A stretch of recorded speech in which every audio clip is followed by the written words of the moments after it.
contrast the White Dwarf.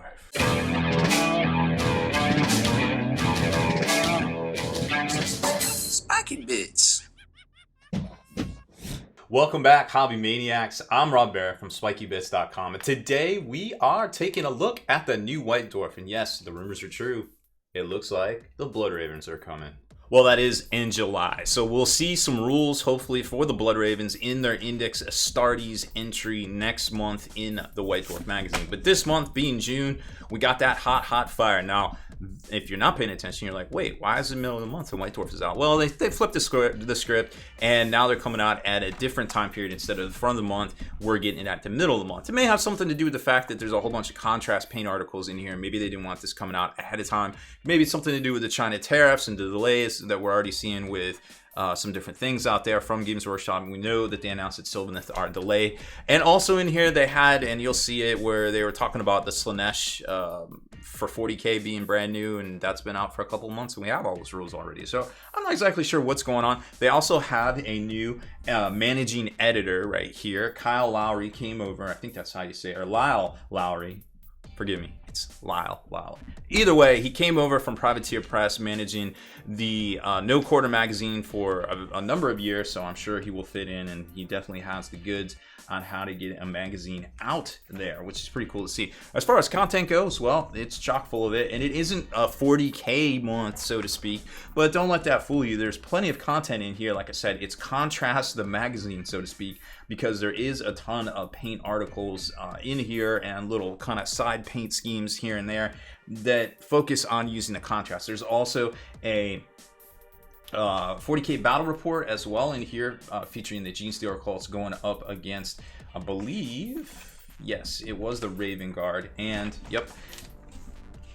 And also there is, for the first time, we have playable rules for match play, for pitched battles in match play for the Fyreslayers. I was shocked. I had no idea that these were even in here, because they do have points values, and it looks like they are 100% playable going forward. So let's run it through, flip through it real quick. Like I said, there's just side stashes of little paint schemes here and there. What do we need to show you that's important? There's some fanfic or some fiction in here about the Age of Sigmar Fyreslayers. I'm trying to remember. Realm of Beasts, some stuff about destruction. Then it gets into fantastical realms, and they talk about just like some big beasts and different things there. Now, something I did want to talk about, and this is where they start getting into contrast paint. So this is a contrast paint scheme right here. Very important when you're using this technical, well, now they're technicals, they used to be textures line. Always remember to put a coat of PVA glue on the bottom of your bases before you start. So you go from plastic base, coat it with glue, and then kind of put your crackle on there. And what that does is that actually accentuates or makes it more crackle, makes the crackle happen. It's the crackle activator. So make sure you do that. If you don't have PVA glue, it's really easy to get. I mean, it's literally white Elmer's glue. You can just use a really thick coat of paint too. The acrylic paint kind of does the same thing, and maybe seal it if you have some matte varnish. That would actually help too if you actually don't have that glue, but just a heads up right there. Sometimes people forget. Then we're going to jump to the Tome Celestial to show you the new Fyreslayer rules. There's a whole bunch of fluff, and then boom, War Scroll Battalion, the Battalionception, and then you've got the 3 individual battalions, a new character, and points for said battalions and said new characters. If you notice, this is all for the VOSTAR Lodge, which they indicate right here. So new playable rules, unlike the Sigmar ones that we saw, I think, 2 months ago? Or there has been 2 issues of Sigmar. I forget, I just kind of glossed over them because I'm like, well, they're not legal, so why bother? Battle plan, eruption for war. And then it gets into how to paint these guys, and boom, we've got contrast, a full-on contrast feature right down to the crackle effect for the magma, which I thought was pretty cool. A thick coat of Mordian earth, and then when it cracks, boom goes the dynamite. You get an easy peasy way to make some lava, and you could even shade that base right there with, hit it with some orange, and then boom, hit it with some yellows, and that would just be crazy. I mean, you won't know exactly where it's going to crack at, but you could just do some swooshes, and that would look even better, and it would take absolutely no time to do at all. But just some ideas right there. Also, we've noticed, now they kind of go into traditional metals right here, but we've noticed that if you use the gray sear paint pots, which is it's also a primer, but you can get the paint pot of it to brush it on, and the new Black Templar contrast paint. It produces an effect similar to the Nuln Oil wash over a metal. So you can skip these steps and kind of do that one step, and it might appeal to you right there. And then it goes on to using contrast paints full on the magma draw to get the different flaming effects.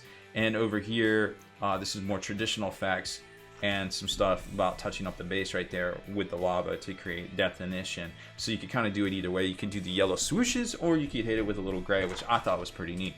Going forward, we've got the battle report. Echoes from the Warp, some stuff from Robin Credis. I didn't. Phil Kelly had some stuff in the front too, but I didn't really pay a whole lot of attention to it. More little, just random stashes of paint schemes and stuff in there, which I thought was pretty neat. So you got to really read through it and kind of really dig into it. Some other stuff here about Black Legion. This is that 4 Warlords of the Apocalypse, or not the Apocalypse quite yet, but the 4 Warlords section. So all these guys have all sorts of little tidbits in here. And then it jumps into the battle report, and there's Lyle going up in his first ever battle report against Dan, who apparently has lost most of them. So who knows who's going to win this one. And they have a little special, I don't know if this was special mission, I forgot, but they do have these little tactics that they're using and stratagems. And boom, there's the armies, and they look gorgeous, because that's what they do here. And then that is a pretty big chunk of the section. I'm not going to spoil who wins. Going into the Demons of SLAANESH new rules section, we've seen all this stuff already, so I don't know why it's in here. Like I said, the timing might be off because of the tariff stuff. It's really hard to say. Middle Earth section, that's going to have a new scenario, the Gap of Rohan, and some new rules, Depths of Fangorn. Then jumps into a feature on, what was that, Chaos Bane, where they're all playing it. Then you've got Kill Team. Okay, this is kind of weird. So it's a Kill Team missions for Black Fortress, right? So you got new rules for Black Fortress and Kill Team, and then there's a Black Fortress section, Blackstone Fortress rather, section with new missions, Quest for the Sealed Chamber. So it's like a double twofer of Blackstone Fortress content, although it's Blackstone Fortress in Kill Team. Whatever. I mean, why not? If you play in them, why not? Even more content. Talking about glory points in Night Vault with Dave Saunders, which I think has done a pretty good job with the game personally. Opinion time. And some stuff on the halflings, and that pretty much winds it down. Oh, and ADB is in here talking about his awesome Spears of the Emperors. And a little short story to get you into it, and that nice cover art that's on the new Spears of the Emperor softcover book.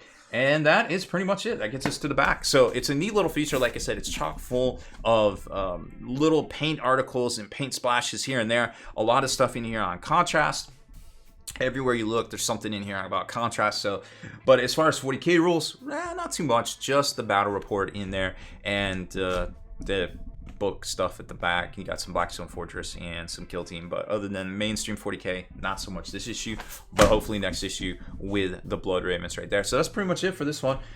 Great little content. I imagine July will probably have more on contrast paints, but obviously we have our video here on the channel where we painted up these bad boys right here. The guy on the right is the guy we used to contrast thin down 50-50 on, and then right over here we used it full on strength on this bad boy right here with some darker bone primer from Army Painter. And you can tell it's definitely some different, but find out what colors we used and our thoughts on contrast paints right now on that video, which we'll probably link up here in the end credits. So that's it for this one. Thank you very much for watching our review of the new June 2019 White Dwarf, which is on sale right meow.